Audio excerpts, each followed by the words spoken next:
শাহেদ আলী ছিল একেবারে সাধারণ একটি ছেলে। গ্রামের ছোট্ট এক কাঁচা রাস্তার ধারে তার বাড়ি, চারদিকে ধান ক্ষেত, পুকুর আর তালগাছের ছায়া। বয়স মাত্র 12, কিন্তু চোখে ছিল অদ্ভুত এক গভীরতা, যেন অনেক কিছু দেখেছে সে।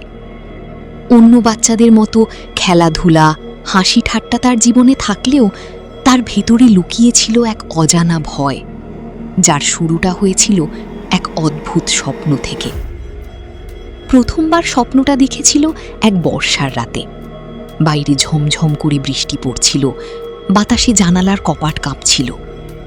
সেই রাতেই শাহেদ দেখল সে এক অচেনা জায়গায় দাঁড়িয়ে আছে। চারপাশে অন্ধকার, শুধু দূরে একটা ম্লান আলো জ্বলছে।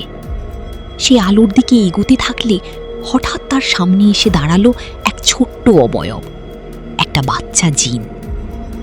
জিনটা দেখতে অদ্ভুত, বয়স যেন শাহেদের মতোই, কিন্তু চোখ দুটো ছিল ভয়ঙ্কর গভীর আর লালচে। সে ধীরে ধীরে বলল, তুই আমাকে দেখতে পেয়েছিস, এখন আর পালাতে পারবি না। শাহেদ চিৎকার করে উঠল, ঘুম ভেঙে গেল।